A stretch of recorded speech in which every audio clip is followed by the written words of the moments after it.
Lamentei o fato de as ocorrências criminosas na Paraíba terem crescido 30% entre 2003 e 2008, enquanto a população, no mesmo período, crescia apenas 3,48%.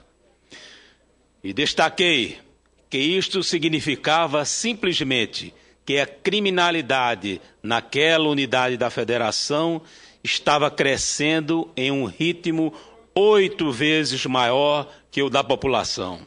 A situação é tão grave, tão reveladora de que alguma coisa de errado está acontecendo em nossa sociedade, que me permito voltar ao assunto para fazer algumas considerações adicionais. O problema, é claro, não se restringe à Paraíba. Como bem atesta o Mapa da Violência, documento elaborado conjuntamente pela Rede de Informação Tecnológica Latino-Americana, pelo Instituto Sangari e pelos Ministérios da Justiça e da Saúde, e divulgado em fins do ano passado.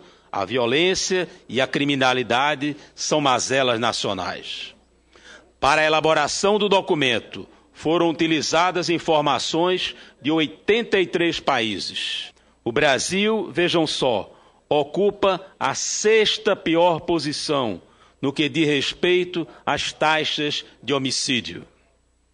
Em 2006, ano de referência da pesquisa, em que se baseou o documento, foram registrados em nosso país 46.653 homicídios, ou seja, 25,7 para cada 100 mil habitantes. Uma taxa que só é melhor que as de El Salvador, Colômbia, Venezuela, Guatemala e Ilhas Virgens. Todos os demais países têm índices menos vergonhosos que o nosso. A situação fica ainda mais delicada, senhora presidente, quando são considerados os homicídios juvenis, aqueles referentes à população entre 15 a 24 anos de idade. Nessa faixa etária, com 51,6 casos para cada 100 mil pessoas, pulamos da 6ª para a 5ª pior posição. Em certas ocasiões, principalmente quando confrontados com os casos em que a covardia e a crueldade são mais explícitos e que, por isso mesmo, recebem maior destaque da mídia, esboçamos alguma indignação. No mais das vezes, porém, assistimos essa hecatombe com uma passividade indesculpável. Ora, senhora presidente, são 46.653 homicídios por ano. Para fazer frente a essa realidade, temos, é certo, o PRONASSE, o Programa Nacional de Segurança Pública com a Cidadania, lançado com toda a pompa pelo governo. O problema, porém, é que, pelo menos até agora, possivelmente por estar em seu estágio inicial, o PRONASSE ainda se situa muito mais no campo dos discursos e das intenções do que no campo efetivo das ações práticas. Senador Roberto, eu quero cumprimentar Vossa Excelência pelo assunto e aduzir apenas poucas coisas. Mas eu queria chamar a atenção para um ponto: a questão das fronteiras na Amazônia. E, no entanto, as fronteiras da Amazônia são completamente desguarnecidas, seja para a entrada de armas, e seja para o contrabando e para a entrada de drogas. Portanto, vamos ao diagnóstico principal, vamos proteger nossas fronteiras terrestres, principalmente na Amazônia, que isso vai cair terrivelmente. Mas também vamos equipar melhor as nossas polícias e melhorar o aparelho de inteligência. É extremamente preocupante a maneira como estados e municípios inscritos no PRONASSE tratam os recursos que deveriam ser aplicados em programas sociais e de reforço da segurança nas áreas afetadas pela violência. Segundo matéria publicada no jornal O Globo, edição de ontem, 21 de setembro, sob o título Estados engavetam verba contra a violência, metade dos estados e municípios inscritos no PRONASSE deixam no banco dinheiro contra homicídios.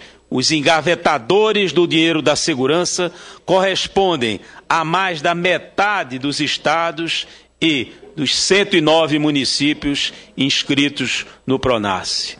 De acordo com a matéria, do início do ano até agora, o Ministério da Justiça repassou aos estados e municípios 1,1 bilhão, quase o valor integral do fundo do programa, que é de 1,4 bilhão. Para a surpresa das autoridades federais, mais da metade dos beneficiários das verbas especiais do PRONASSE receberam os recursos, mas não aplicaram o dinheiro. As verbas estariam paradas em contas bancárias, apesar dos índices de violência cada vez mais assustadores, o que obrigou o ministro Tasso Genro a cobrar explicações de prefeitos e governadores. Mas, voltando à questão central que me trouxe a esta tribuna, lanço os olhos sobre a situação específica do Estado que tenho a honra de representar.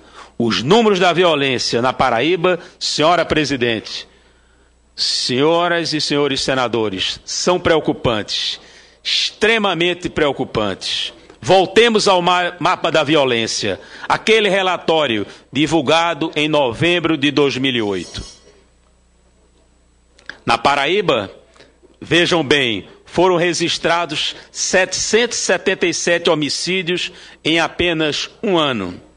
Dividindo-se esse número pela população total, chega-se a uma taxa superior à de muitas unidades da federação, que ao menos, em tese, deveriam exibir índices mais elevados.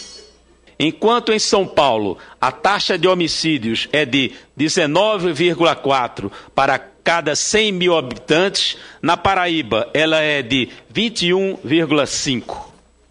Todos esses números, senhoras e senhores senadores, ainda que áridos, ainda que incapazes de expressar a dor e o sofrimento neles contidos, devem servir de inspiração para que dediquemos atenção absoluta ao assunto.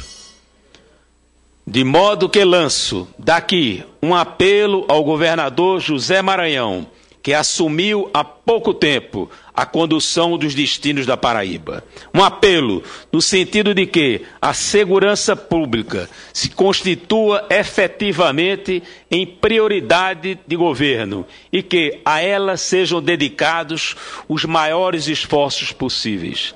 Sem esquecer, no entanto, que a segurança pública se faz também, ou principalmente, com educação e trabalho. Qualquer pessoa em sã consciência sabe que muitos desses números que expressam a violência em nossa sociedade, números que nos constrangem e entristecem, têm sua origem na falta de oportunidades educacionais e, consequentemente, de emprego e renda. No Brasil e na Paraíba, infelizmente, não é exceção à regra.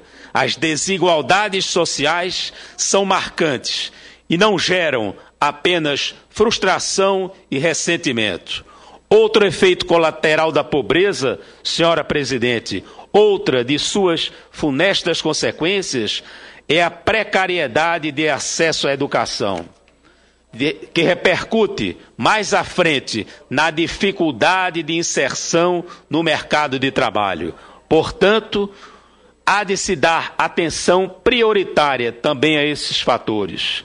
O jovem que recebe uma educação de qualidade, todos sabemos, é o jovem que acaba tendo discernimento para valorizar muito mais o ambiente familiar, para não se envolver com drogas, para seguir uma trajetória de vida mais consciente. Os números que hoje exibimos no Brasil e, em particular, na Paraíba, relativos à violência e à criminalidade, fazem com que qualquer acomodação de nossa parte beire a irresponsabilidade.